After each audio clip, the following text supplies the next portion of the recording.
세 번째 강의예요. 성교학 입문에 대하여 함께 공부할 텐데요. 성교학 입문은 성교학을 공부하는 데 있어서 첫 걸음이죠.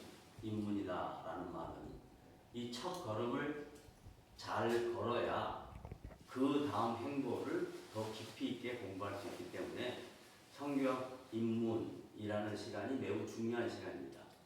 특별히 성교에 대하여 얘기할 때에 일반적으로 특별한 분들이 성교에 관심이 있거나 특별한 분들이 성교사로 나가거나 특별한 분이 성교 후원을 하거나 이렇게 생각을 하거든요. 그런데 그것은 좀 성경적이지 못합니다. 성교학 입문이라는 이 강의를 통해서 여러분들의 잘못된 관점을 좀 바꾸어 보도록 해볼까 합니다. 왜냐하면 선교는 어떠한 특별한 사람이 각오하고 결심하고 그래서 행동으로 옮기는 행위가 아니고요. 선교는 하나님 자신이 하시는 일이에요. 왜냐하면 선교학이라는 말을 사용했던 영어로 가보면 미시올로지라고 하거든요. 미시올로지라고 하는데 이 미시올로지 이것은 두 개 나누어지는 합성어입니다. 미시오라는 말은 어디서 왔냐? 헬라어 메노라는 단어에서 왔어요. 이 메노라는 단어가 미토라는 라틴어로 번역이 됐어요. 그런데 헬라어나 라틴어나 매우 중요한 것이 뭐냐면 시, 법, 태. 시라는 것은 시제, 법이라는 것은 직설법, 태는 능동태, 수동태. 헬라어는 뭐 중간태도 있습니다만은 이렇게 헬라어와 라틴어에 시, 법, 태가 중요하기 때문에 이것을 따져보면 현재 능동태의 직설법이에요. 그러니까 성교는 하나님의 시점에서 시작해서 하나님의 시점에서 끝날 거예요. 이것이 계속 현재라는 얘기입니다. 현재. 그러니까 과거의 시간이지만 과거의 공간이지만 하나님 편에서 볼 때는 그게 하나님의 현재예요. 미래도 미래의 시간이고 미래의 공간이지만 하나님 편에서 볼 때는 현재예요. 그리고 하나님이 능동적으로 행하시는 거예요. 그리고 선교사로 나가거나 선교에 관심 있는 사람은 전부 다 도구들이에요. 도구들. 종이에요. 그리고 그릇이에요. 그래서 주인이 시키는 것에 따라서 종이 반응하는 거고요. 도구라는 것은 쓰임 받는 것이고요. 그릇이라는 것은 용도에 따라 사용되는 것이다 라는 겁니다. 그래서 성경적 관점에서 선교학은 하나님 자신이 선교를 이루신다라는 거예요. 이게 굉장히 중요한 일이에요. 이게 굉장히 중요한 전제예요. 하나님이 친히 이루신다. 그러면 선교사는 뭐냐? 그리고 선교는 뭐냐? 다 도구들이, 종들이고 그릇이에요. 이 정리를 분명하게 해야 되는 것이 성교학 입문에서 가장 중요한 내용이다. 왜냐하면 그걸 영어로 바꿔보면 I send to where? 어디로? 어디든지 하나님이 보내시는 거예요. 그릇에 맞게, 도구에 맞게, 종에 맞게 보내는 거예요. 그 다음에 하나님께서 선교를 시작할 때 어떻게 시작을 하셨냐? 회복하시려고. 당신이 계획하시고 창조하신 목적을 회복하시기 위해서 선교를 시작한 거예요. 그래서 타락한 인간, 범죄한 인간, 하나님과 교제가 끊어진 인간을 회복시키고 구원해내시고 다시 교제하기 위해서 하나님 자신이 선교하신 거예요. 근데 거기에 누구를 사용하시냐? 아브라함이라는 사람을 첫 번째 도구로 사용해요. 그래서 아브라함을 우리가 믿음의 조상이라는 거죠. 여기서 조상이라는 말은 아브라함의 믿음을 본받자 하는 의미에서 조상이 아니에요. 하나님의 나라와 구원 역사와 선교가 아브라함으로부터 시작됐다. 그래서 믿음의 조상인 거예요. 스타트입니다. 그럼 아브라함은 누구냐? 분명히 역사 속에 존재한 인물이었기 때문에 그 동시대에 살았던 욥이라는 사람이 있어요. 욥과 아브라함 두 사람이 있는데 대조돼요. 여기는 세상적으로 평가하면 사람의 기준으로 보면 아주 훌륭해요. 다른 말로 말하면 퍼펙트할 정도로 훌륭해요. 아브라함은 흠결이 많아요. 문제가 많아요. 하나님을 대적하는 쪽에 서 있었어요. 그런데 하나님이 당신의 구원 역사, 선교 역사를 이루실 때 이 흠 많고 문제 많은 아브라함 75세 힘 다 빠졌을 때 자기가 한 것도 한다고 할 수 있다고 생각하지 못할 때 하나님이 야 이제부터 내가 한다. 너는 나의 도구로 쓰임 받아라 하는 겁니다. 그런데 이 내용을 잘 모르고 창세기 12장 1절부터 3절 아브라함의 사건을 바라보면서 앞에 세상 역사가 이루어지는 것, 사람이 하나님과 대적해 보려고 바벨탑 사건을 짓는데 하나님이 야 암을 높이 지어봐라. 내가 시작하는 구원 역사, 내가 이루어가는 선교는 허물 많고 문제 많은 아브라함을 통해서 내가 그를 이 열방의 복의 근원으로 삼을 거다. 그래서 이 열방의 복음이 증거되고 하나님의 구원 역사가 선포되고 선교가 이루어질 것이다 라고 하는 게 창세기 12장 1절부터 3절까지 하나님의 구원 역사의 시작을 알립니다. 그 구원 역사의 시작이 아브라함을 통해서 이루어지는데 그래서 하나님이 아브라함을 복의 근원이라고 이야기하고 열방이 너로 인하여 복을 받을 것이다 라고 이야기해요. 그러니까 아브라함은 누구냐? 복을 전달해주는 통로, 하나님의 구원 역사를 이루어가는 데 쓰임받은 도구, 그의 종이었다 라는 뜻이죠. 그래서 이렇게 성경적 관점에서 선교를 정리해야 사람이 주체가 되지 않습니다. 하나님이 주체가 되시고 사람은 도구에 불과하다. 이 정리가 되어야 성경적 관점에서 선교를 설명할 수 있습니다. 뿐만 아니라 이제 신약 성경 마태복음 1장 1절에 가면 다윗의 자손 아브라함과 다윗의 자손 예수 그리스도의 세계라 이렇게 나오잖아요. 아브라함이라는 사람과 다윗이라는 사람 1000년 차이가 나고요. 그 다음에 오실 예수 그리스도 1000년 차이가 납니다. 2000년 구원 역사가 이루어지는데 하나님이 특별하게 아브라함 도구로 사용하고 다윗을 도구로 사용하고 그 전에도 수많은 도구가 있죠. 근데 아브라함을 도구로 사용하는 믿음의 시작이고요. 하나님의 구원 역사의 시작이고요. 선교의 시작이고요. 다윗은 뭐냐면 하나님의 나라가 이 땅에 이루어집니다. 왕국에 대한 기능, 하나님의 나라에 대한 기능. 그리고 오실 예수 그리스도는 이 두 가지를 다 완성하신 분으로 오세요. 그게 선교예요. 그 대상은 누구냐? 대상은 허물이 있는 자들이 대상입니다. 흠이 있는 자가 대상입니다. 누구냐? 마태복음 1장 1절부터 18절 예수님의 족보 안에 4명의 이방 여인들을 다 흠 있는 사람들이에요. 그 이방 여인들을 구원 역사의 도구로 하나님이 사용하신다고 해요. 성교의 그릇으로 사용한다라고 해요.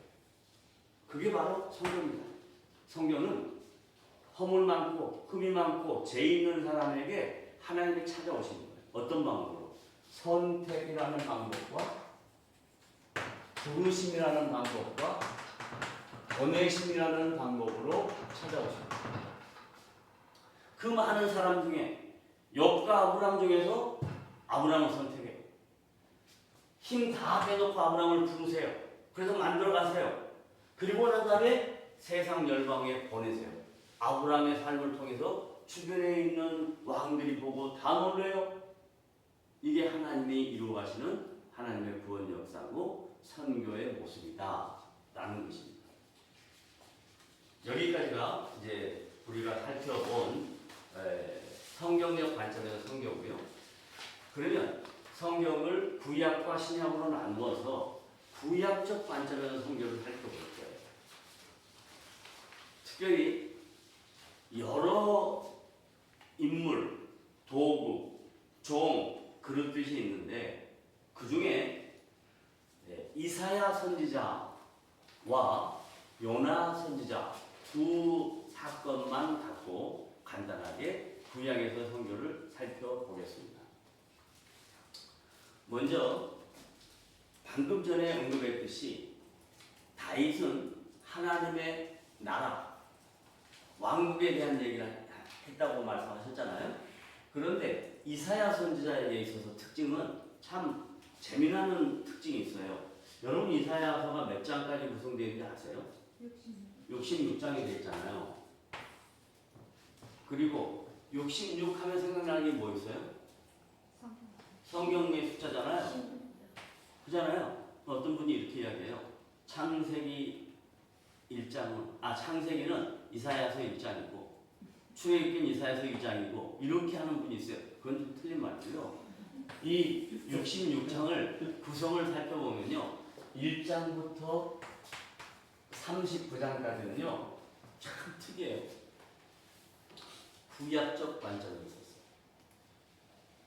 근데 40장부터 66장까지는요. 신약적 관점이었어요.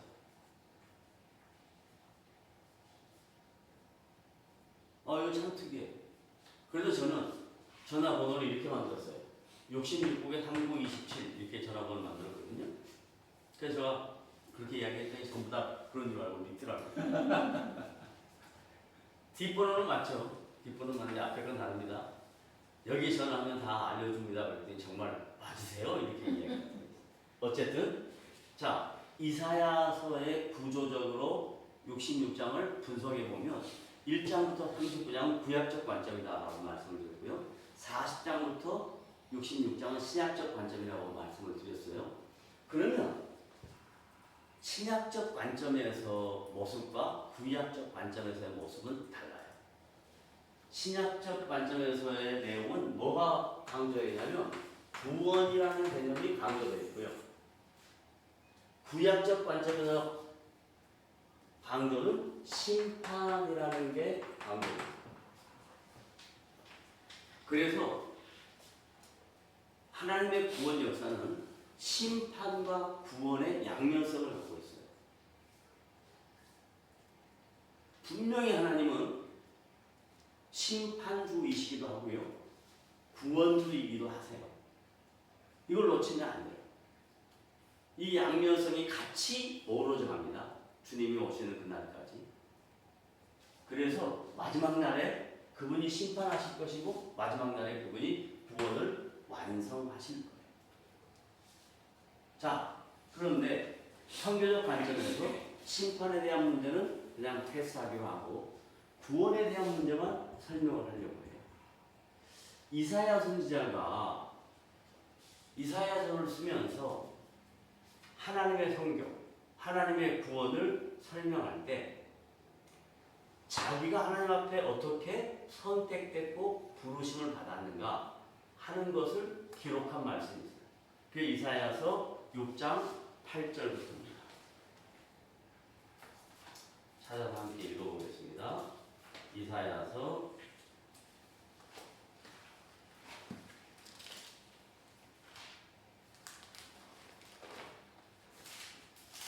6장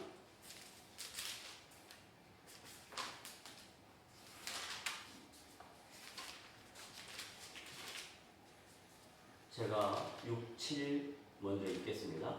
그때 그 서랍 중에 하나가 부젓가락으로 제단에서 잡은 바 핀 숯을 손에 가지고 내게로 날라와서 선택되는 거예요. 그것을 내 입술에 대며 이르되 보라 이것이 내 입에 나왔으니 내 악이 제하여졌고 내 죄가 사하여졌니라 하더라. 하나님이 선택해서 죄의 문제를 해결하시고요.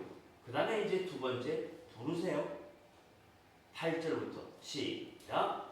내가 또 주의 목소리를 들으니 주께서 이르시되 내가 누구를 보내며 누가 우리를 위하여 갈고 하시니 그때 내가 이르되 내가 여기 있나이다 나를 보내소서 하였더라. 보세요. 제일 먼저 아까 하나님이 선택했죠. 선택할 때 죄를 사했죠. 그 다음에 부르셔요. 야 인격적으로 부르세요. 그리고 대화해요. 그리고 난 다음에 어제 내가 너를 보낸다. 보내시는 거예요. 그러니까 이사야가 선지자로서 사역을 감당할 때 자기가 선지자로서의 능력과 자격과 조건이 있어서 사역한 거 아니에요. 왜냐하면 뭐라고 얘기하냐면 나는 아입니다. 나는 말도 잘 못합니다. 아니야. 너가 하는 게 아니야. 내가 하는 거야. 너는 가기만 해. 너는 도구야. 너는 그릇이야. 너는 종이야. 너는 가기만 해. 그게 지금 하나님의 선교 방법이에요. 자, 그래서 이제 이사야 선지자가 하나님 앞에 종으로 도구로 그릇으로 부름을 받아서 세상으로 나아가서 하나님 되심을 선포합니다. 구원을 선포하거든요. 그래서 구원을 선포할 때 가장 중요한 구원의 핵심적인 내용을 선포하는데 9장으로 넘어갑니다. 9장 가면 6절 7절에 이사야서 9장 6절 7절에 함께 읽어볼까요? 하나님의 구원 역사를 선포하고 선교에 대한 가장 핵심적인 내용을 증거하는데 6절 시작. 이는 한 아기가 우리에게서 낳고 한 아들을 우리에게 주신 바 되었는데 그의 어깨에는 정사를 메었고 그의 이름은 기묘자라 모사라 전능하신 하나님이라 영존하시는 아버지라 평강의 왕이라 할 것입니다. 자, 그가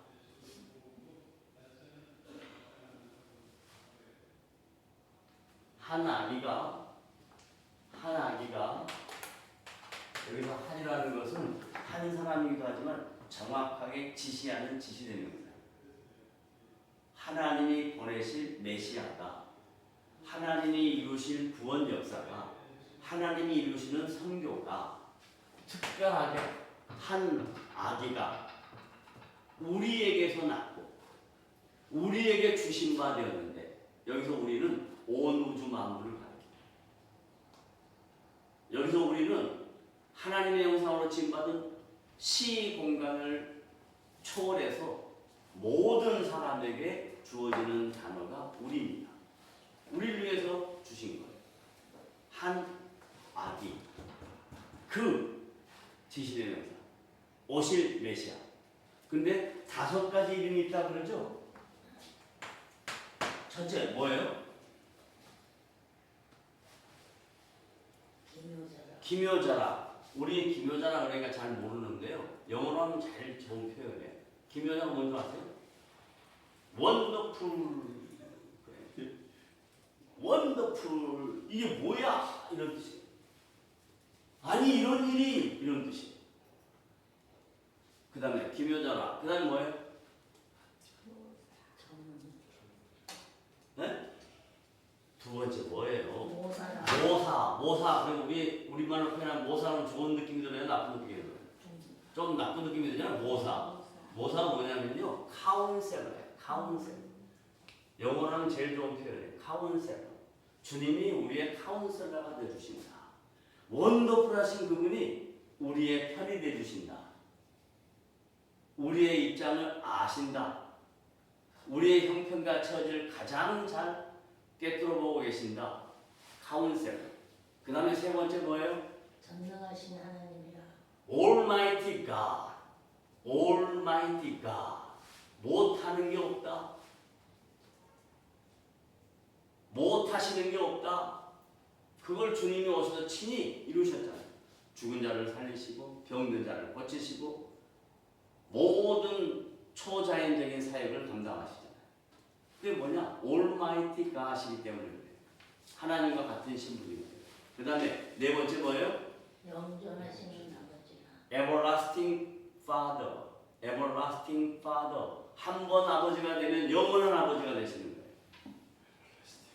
Everlasting Father. 그 다음 마지막. 평강의 왕이라. 네. Peace of King. 평강의 왕이라. Peace of King. 이렇게 하셨어요. 그래서 이사야 선지자가 제일 먼저 선포한 구원의 메시지가 뭐냐면 오실 메시아에 대해 선포하는 거예요. 그러면 이 오실 메시아는 누구를 위해서 오셨냐? 아까 그랬잖아요. 우리에게 보낸 바 되었는데 우리 그게 전부 온 만방, 열방 그걸 뭐라고 이야기했냐면 섬이라는 단어를 이사야 40장부터 66장까지 너무 많이 나와요. 열방이라는 말도 너무 많이 나와요. 여러분 그 이야기 들을 때 섬 그러면 아무 생각 없이 보죠? 저 위에서 보면 이 지구가 전부 뭐 같아요? 다 섬이에요. 물에 다 떠 있잖아요. 다 섬입니다. 자, 그냥 하는 소리입니다. 우리나라의 섬이 몇 개나 될 것 같아요? 혹시 아세요? 우리나라의 섬. 한 3,000개? 역시 훌륭하십니다. 약 3,500개 되는데요. 우리나라 문화공부 자료로 보면. 그런데 유인도 제가 처음 바나바 사역을 시작할 때 유인도가 몇 개냐면 517개였는데요. 유인도가. 그 중에 교회 없는 데가 많았어요. 근데 지금은 거의 교회가 다 들어갔고요. 없는 것은 배가 가가지고 다 복음을 전해서 우리나라 저 낙도 섬에 다 복음이 들어갔어요. 더 놀라운 거. 그 섬에서 중국에서 닭 울음 소리를 들을 수 있을 만큼 가까운 섬이 있어요. 어딘 줄 아세요?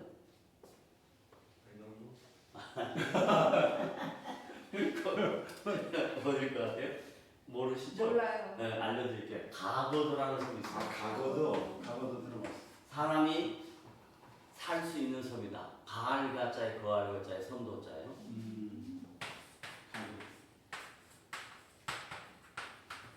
가거도라는 섬인데 너무 놀라운 거군요. 이 가거도에 보험이 들어온 지 얼마 된 줄 아십니까? 100년 훨씬 지났어요. 근데 이 가거도에서 목회자가 얼마나 많이 나온 줄 아십니까? 30명 이상 나왔어요. 가거도에 지금 교회가 선교를 얼마나 많이 하는 줄 아십니까? 1년 예산이 수억이 되는 선교비를 지출하고 있어요. 정말로 놀라운 일이에요.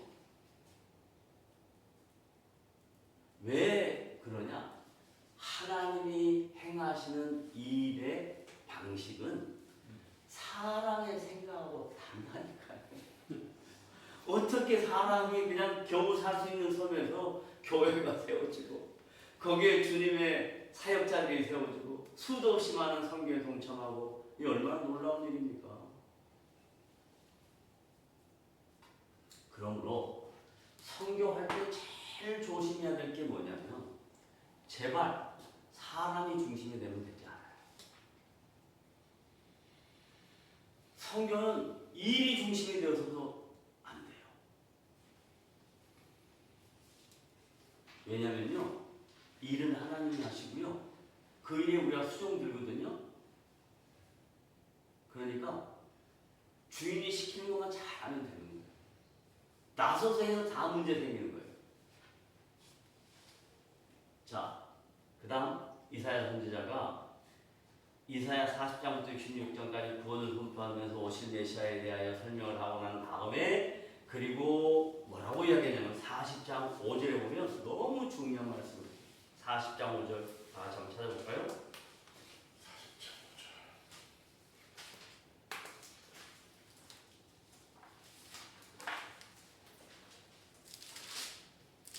구원을 선포하고 난 다음에요 40장 5절에 이런 놀라운 메시지를 증거합니다. 40장 5절 시작. 여호와의 영광이 나타나고 육체가 그것을 흔들리리라.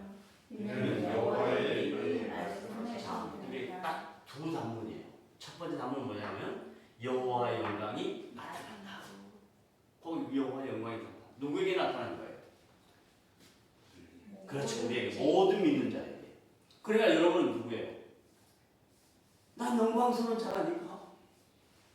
구원을 받으면서 나에게 주어진 게 뭐냐면 하나님의 영광이야.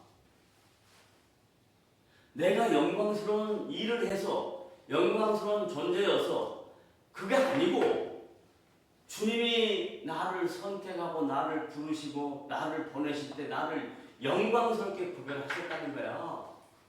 이거 얼마나 놀라운 일이에요. 네?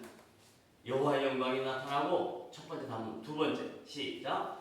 모든 육체가 그것을 함께 보리라.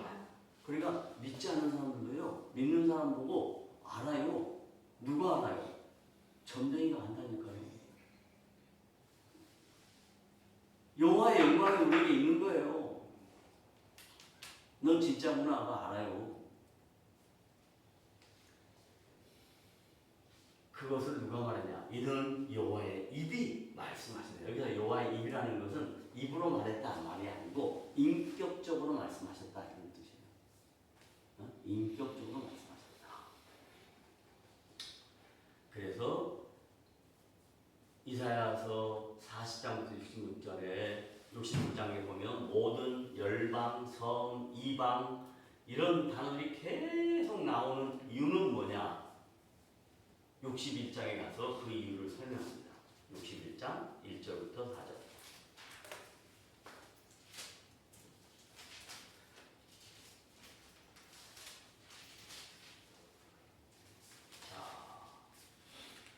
이사야서 61장 1절부터 4절입니다. 다 같이 1절부터 하나씩 자세하게 의미를 생각하며 읽어봅시다. 시작. 주 여호와의 영이, 이 말은 성령이에요. 구약에서 관점에서 주 여호와의 영이라고 했지만 지금 우리의 관점에서 보면 성령이, 그 다음에 시작. 내게 내리셨으니, 이제 이사야에게 내렸지만 이사야에 선포된 그 성령이 우리에게 임한 거예요. 이는, 그 이유는 시작.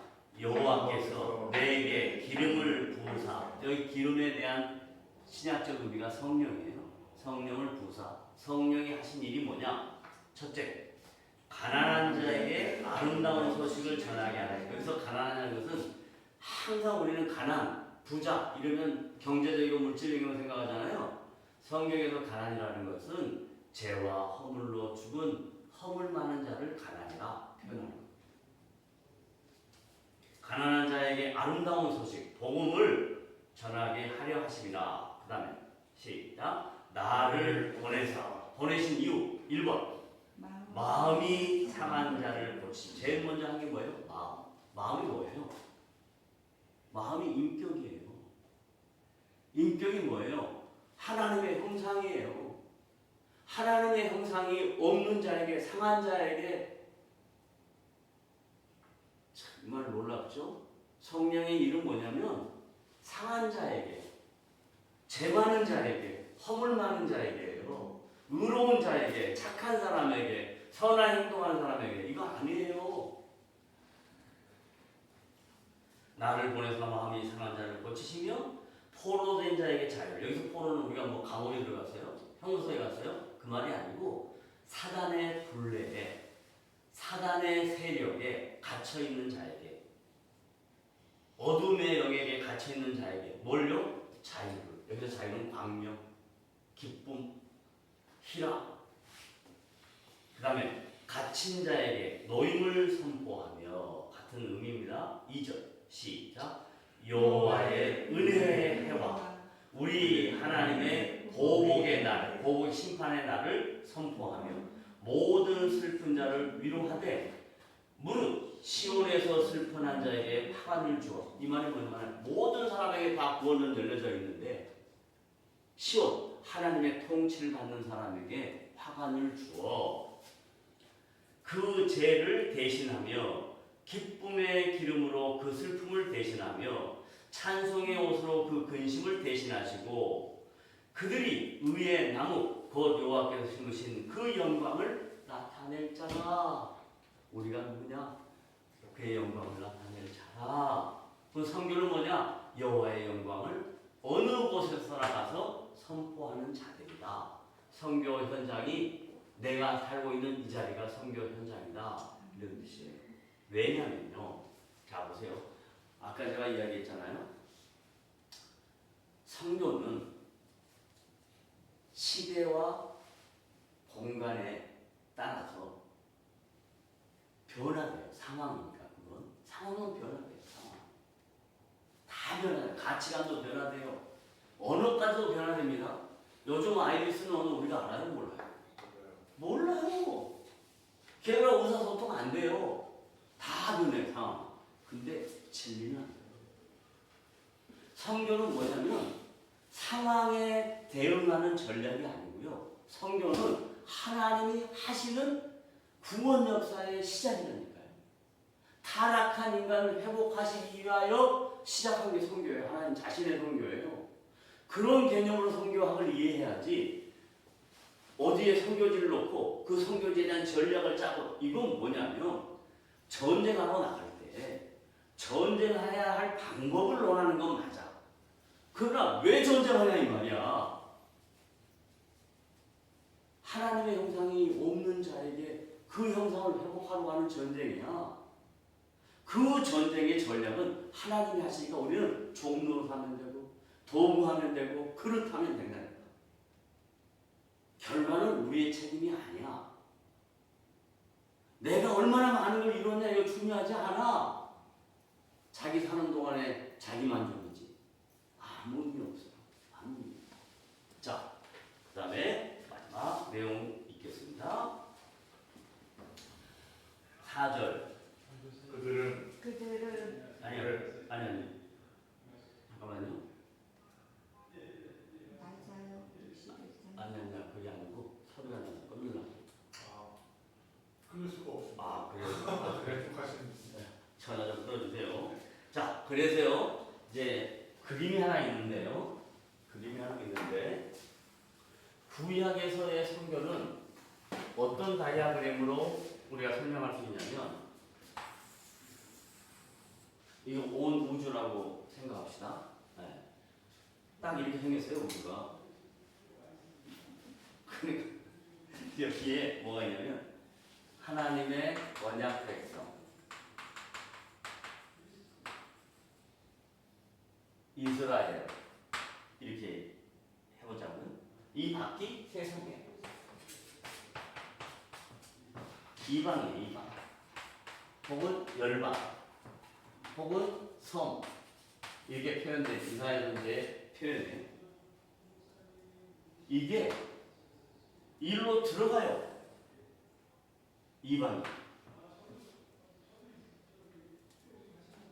이방이 이 이스라엘 백성 안으로 들어가요. 하나님의 언약 공동체 안에 거룩한 백성 안으로 이렇게 들어가는 거예요. 구약의 성경은요. 나중에 신약의 성경을 설명하겠습니다. 그래서 이로 들어가는 것을 원심력이라고 그래요, 구심력이라고 그래요. 이로 들어가는 원심력이라고 그래요, 구심력이라고. 그건 알아서 하세요.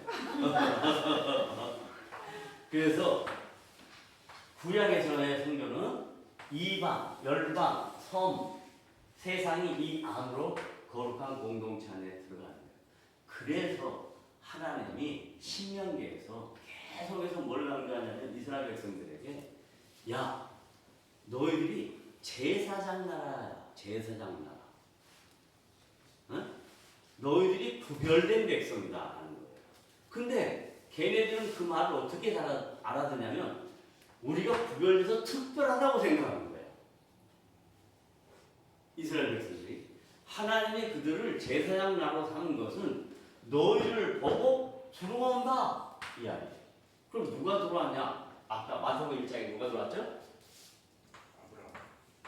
룻, 또 다말, 또 라합, 우리의 아내 바세바.